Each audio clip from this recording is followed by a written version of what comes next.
Assalamualaikum warahmatullahi wabarakatuh. Perkenalkan, nama saya Desfitria Dewi dengan NIM 12320200174. Di sini saya akan menjawab soal UAS dari mata kuliah Filsafat Pendidikan Islam.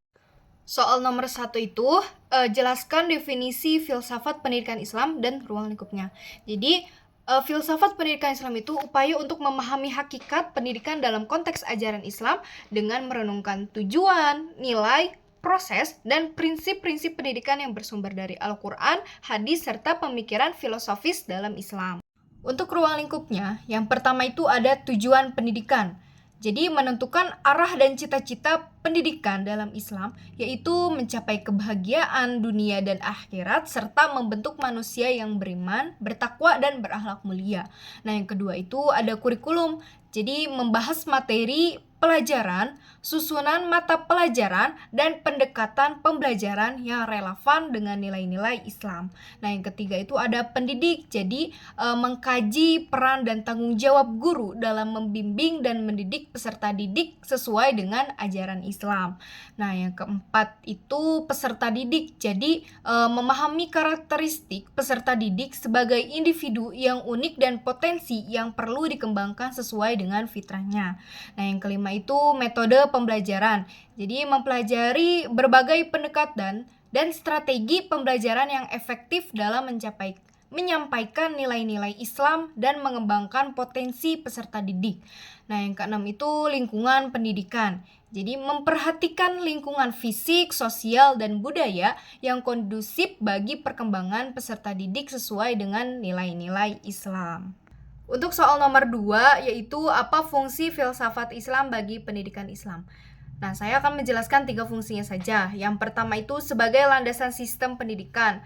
Jadi filsafat pendidikan Islam memberikan dasar-dasar filosofis untuk membangun sistem pendidikan yang sesuai dengan ajaran Islam. Nah, ini mencangkup tujuan pendidikan, kurikulum, metode pembelajaran, dan evaluasi yang semuanya harus selaras dengan nilai-nilai Islam.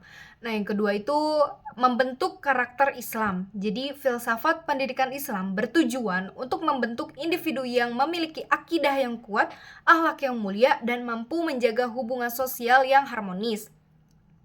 Pendidikan Islam menekankan pentingnya pendidikan, akhlak, kejujuran, amanah, sabar, dan tanggung jawab. Nah, yang ketiga itu memahami hakikat pendidikan. Jadi filsafat pendidikan Islam membantu memahami hakikat pendidikan sebagai proses pengembangan potensi manusia secara menyeluruh, baik potensi kognitif, afektif, maupun psikomotorik. Jadi pendidikan Islam juga menekankan pentingnya keseimbangan antara kehidupan dunia dan akhirat. Untuk soal nomor 3, yaitu terdapat beberapa aliran dalam filsafat pendidikan Islam. Nah, aliran apa yang relevan dengan kondisi saat ini? Apa alasannya?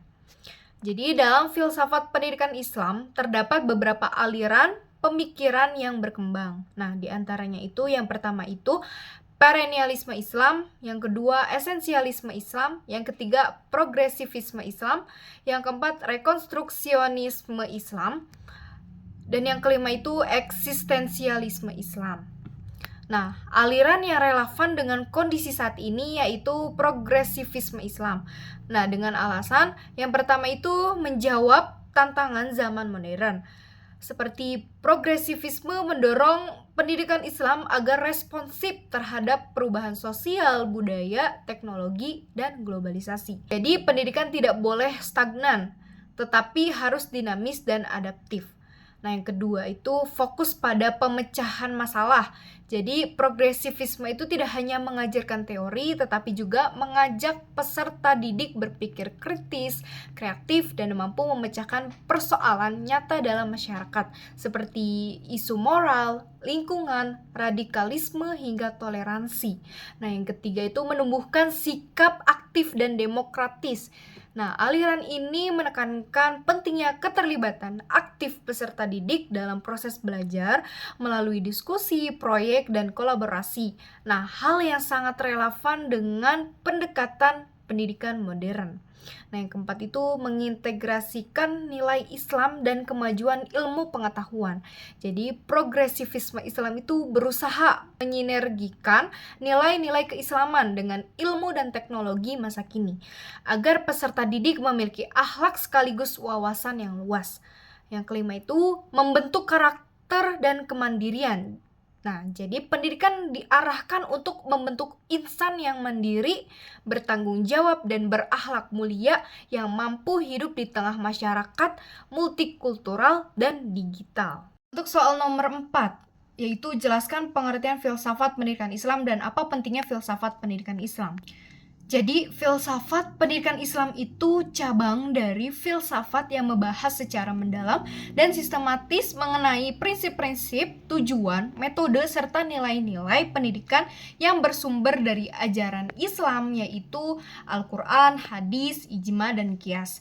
Nah, filsafat ini berupaya menjawab pertanyaan-pertanyaan mendasar seperti apa hakikat manusia, apa tujuan hidup, bagaimana seharusnya manusia mendidik, dan apa nilai-nilai utama yang harus ditanamkan dalam proses pendidikan dengan merujuk pada pandangan Islam. Nah, jadi secara singkat itu filsafat pendidikan Islam itu upaya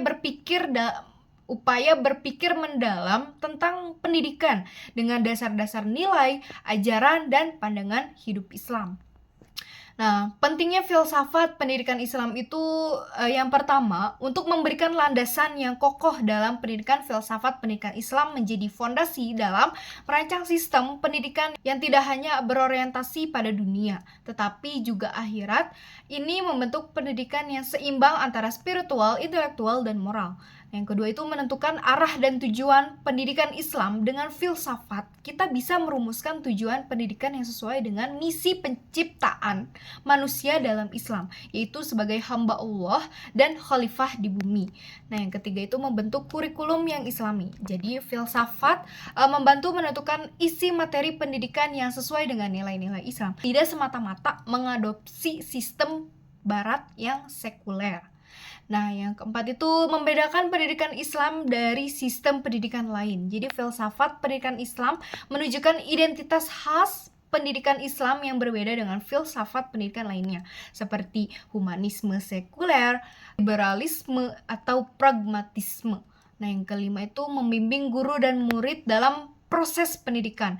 Dengan memahami filsafat pendidikan Islam, guru tidak hanya menjadi pengajar, tetapi juga pembimbing moral dan spiritual. Sementara murid dipandang sebagai manusia yang utuh, bukan hanya makhluk intelektual. Untuk soal nomor 5, yaitu sebutkan dan jelaskan 3 aliran filsafat pendidikan Islam dan siapa tokoh tiap alirannya.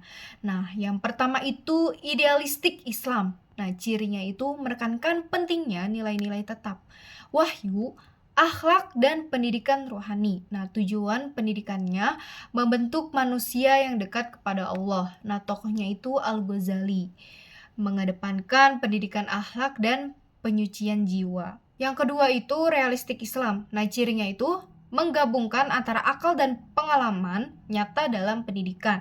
Nah, tujuan pendidikannya mengembangkan akal dan potensi manusia secara seimbang. Nah, tokohnya itu Ibnu Khaldun, menekankan pentingnya pengalaman dan observasi dalam belajar. Nah, yang ketiga itu pragmatis Islam.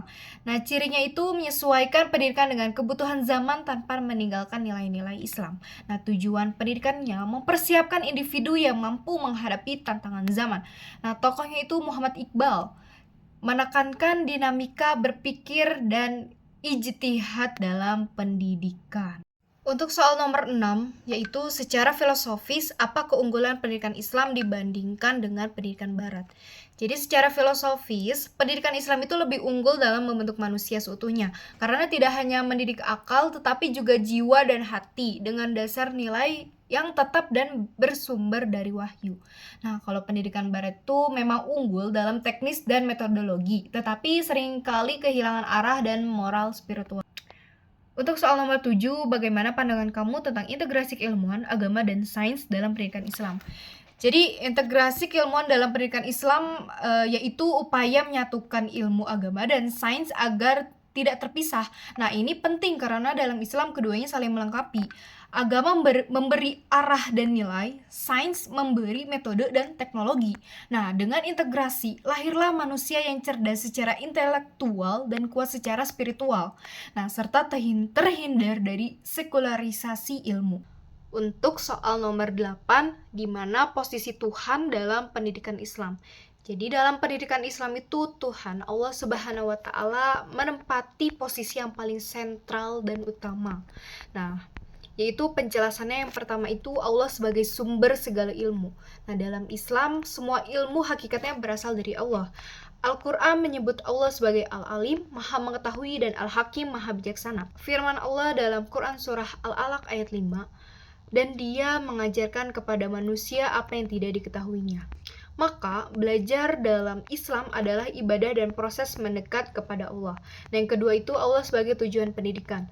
Nah, tujuan akhir pendidikan Islam bukan hanya kesuksesan dunia, tetapi ridho Allah dan keselamatan di akhirat. Pendidikan bertujuan membentuk manusia yang beriman, berilmu, dan beramal soleh sebagai wujud pengabdian kepada Tuhan. Dan yang ketiga itu Allah sebagai penentu nilai dan etika. Dalam pendidikan Islam, benar dan salah, baik dan buruk tidak ditentukan oleh budaya atau mayoritas, tapi oleh wahyu Allah. Nah, hal ini menjadikan pendidikan Islam bernilai tetap dan tidak tergantung zaman. Dan yang keempat itu Allah sebagai penggerak spirit belajar. Jadi kesadaran bahwa Allah Maha melihat dan Maha menilai menjadikan proses belajar dilakukan dengan keikhlasan, tanggung jawab, dan kesungguhan. Nah, ini berbeda dari pendidikan sekuler yang sering kali hanya berorientasi pada nilai dan gelar. Untuk soal nomor 9, apa pandangan kamu tentang alam dan kaitannya dengan pendidikan Islam? Nah, pandangan saya, dalam pendidikan Islam itu kelas terbuka yang disediakan oleh Allah untuk manusia belajar dan mendekat kepadanya. Nah, maka mendekati dan menjaga alam adalah bagian dari ibadah, bukan sekedar tugas, sains, atau biologi. Untuk soal nomor 10 yaitu jelaskan tentang hakikat pendidik serta apa karakter yang harus dimiliki oleh pendidik. Nah, hakikat pendidik yaitu sosok yang tidak hanya menyampaikan ilmu, tapi juga membimbing akhlak, membina kepribadian, dan menjadi teladan bagi peserta didik dalam Islam. Nah, pendidik melanjutkan tugas para nabi. Nah, karakter yang harus dimiliki pendidik itu yang pertama ikhlas, jadi mengajar karena Allah. Dua, berilmu, menguasai materi, dan terus belajar. Nah, yang ketiga itu sabar, menghadapi berbagai karakter siswa. Nah, yang keempat itu amanah, jadi bertanggung jawab dan jujur. Yang kelima itu berakhlak mulia, menjadi teladan dalam ucapan dan perbuatan. Yang keenam itu penyayang, peduli, dan memahami kondisi peserta didik. Untuk soal nomor 11, apa saja sifat yang semestinya dimiliki oleh peserta didik? Nah, yang pertama itu niat yang ikhlas. Jadi belajar karena Allah, bukan semata-mata untuk nilai atau pujian. Nah, yang kedua itu ada tawadu, rendah hati, hormat kepada guru, dan tidak sombong atas ilmu yang dimiliki. Nah, yang ketiga itu semangat dan disiplin.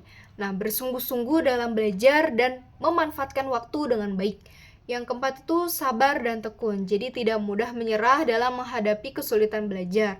Yang kelima itu adab dan akhlak mulia, berperilaku sopan, jujur, dan menghargai teman maupun guru. Yang keenam itu rasa ingin tahu, jadi aktif bertanya dan mencari ilmu baik dari guru maupun sumber lainnya. Yang ketujuh itu ada tanggung jawab, jadi menyelesaikan tugas dan kewajiban sebagai bentuk kedewasaan belajar.